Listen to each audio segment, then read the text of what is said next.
Hey, what's up my people, Relinquished here, and today I'm bringing you a brand new deck profile for my Relinquished Kaiju Branded Deck. Now we have a new format, thank goodness, because that Tier Limits format was so bad I completely skipped it.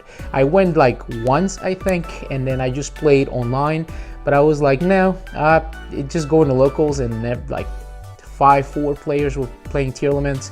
And then at the end of all 4 rounds, the top tables is all Tier Limits and maybe like 1 sprite. I was like, yeah, probably not this format. But the format is, there's a new format. It's a little bit better, I think. I personally like it when formats are varied, where you can walk in there with maybe like 4 or 5 decks that you know can do pretty well. I enjoy that. So I'm bringing you a brand new Relinquished deck profile for this format. Now, one thing that I want to say about this format is that back row decks are a thing now. You have Labyrinth, you have Trap Tricks, you have Eldritch, which is not as good as it used to, but it's still there.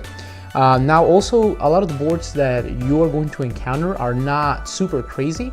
What I mean like that is players are ending with 1, 2, rarely 3 monsters on the board, which I think is very good for Relinquish, as you're able to use the Kaijus effectively. If your opponent puts a lot of monsters on the field, you can always rely on your Lava Golems. But I think this is a good format for Relinquish to do well.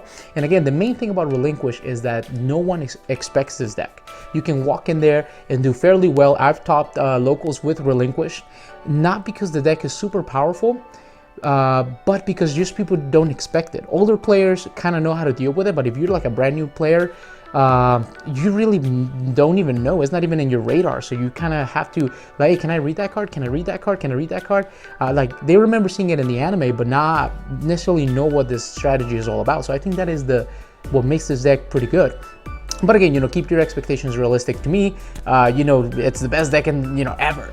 But, you know, realistically is like, you're gonna get a couple wins, but this is more of a nostalgic Yu-Gi-Oh deck. All right, guys, so with that out of the way, let's get started. Very well, guys, let's go ahead and get started. Now, first, we're gonna talk about the main deck monsters. We're gonna go ahead and play 3 copies of Relinquish. This is the main card in the deck. The whole strategy is built around Relinquish. If you don't know what this card does, basically it steals your opponent's monsters. If you destroy Relinquish, you destroy the equipped monster instead. And also, if your opponent if you receive battle damage from your opponent receives it as well. Now, the next one we're gonna play 3 copies of Golden Eyes Idol. The cool thing about this card, well, it does a couple things, and it also helps us bring Relinquish Anima. But the cool thing about this card is that whether you use it with Black Illusion Ritual or with Relinquish Fusion to bring out an Ice Restrict Fusion monster or Relinquish, you're always going to be able to equip 1 extra monster to your summon monster. So for instance, Relinquish has a limit of max 1, but you can bypass that because it's being equipped not by Relinquish on effect, but by Golden Eyes Idol on effect, which is really cool. We're going to play 3 of the Radiants. This is the second engine of the deck. We're playing Kaijus. This is the best way to play Relinquish. If you look up a Relinquish list and doesn't have Kaijus, you know, no disrespect to anyone, but really look somewhere else. Kaijus and Relinquished are a match made in heaven. Trust me. Playtest all you want. Relinquished and Kaijus are a match made in heaven. Now, we're going to play 3 of the Dark Attribute ones because we play a Lord of Darkness. We're also playing 2 of the Light ones because you need it for Branded Fusion, and because they're pretty big. And then the third biggest, we're playing Dogoran as well. Now, as far as the branded engine, we play 2 Aluber Jester of Despia to be able to get the cards you need to go into Mirror Jade. We're also playing Falling of Albaz because you need it, but also because remember, this is a super poly right here, and sometimes you'll be using that. We also play 1 Despian Tragedy, again, part of the branded engine, and we play 1 Dino Wrestler Pankratops because this card right here is really good for any deck that likes to go second. It baits negations, and it also can destroy a monster or back row your opponent controls.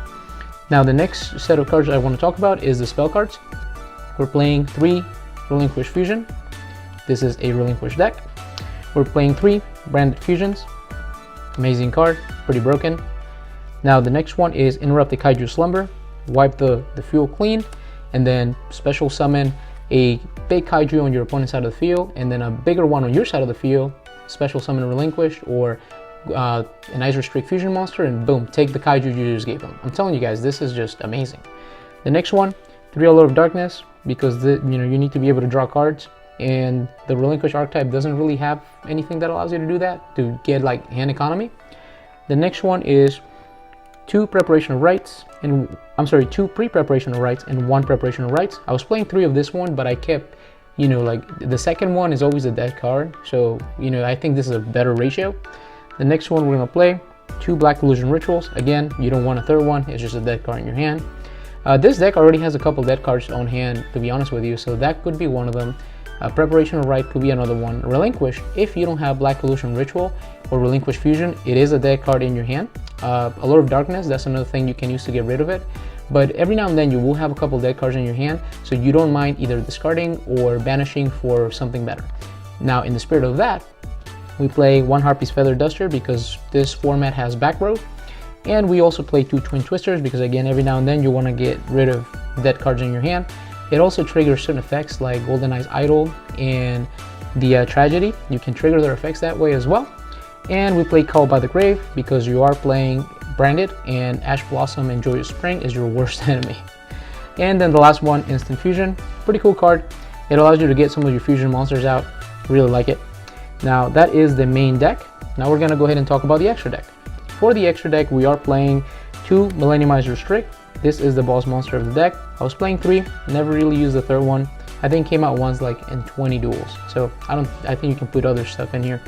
The Thousand Eyes Restrict, you're mainly gonna be bringing it out with Instant Fusion, but every now and then, I mean, you might be able to make it the right way. The next one, this is the sub-boss monster of the deck. Mirror Jade, be able to banish, be able to wipe the field if it gets removed. Pretty cool card. And this deck used to suck going first. Really, like this deck is so powerful going second, but it used to suck going first. And I think, you know, this is kind of my solution to when you have to go first is, you know, the Branded Engine. Drop a Mirror Jade, you'll disrupt your opponent, you'll make their life a little, you know, harder. As long as you can survive their first, you know, you go first, set your field, set a Mirror Jade, then they go. If you can survive their turn and then go back to yours, then you can probably, you know, end the duel on your second turn. The next one is just the stuff that you need to be able to bring out Mirror Jade. So, you know, we're gonna play some Albion, we're gonna play some Lubellion, we're gonna play some Titanclad to be able to get some cards that you need in your hand. And because we are playing Falling of Balbas, remember, Falling of Balbas is a super poly. You need some good targets for it, so you can use your opponent's monsters to fusion summon. We have Garura, we have Starving Venom, and we have Mud Dragon. These are probably the 3 most generic fusion monsters in the whole game.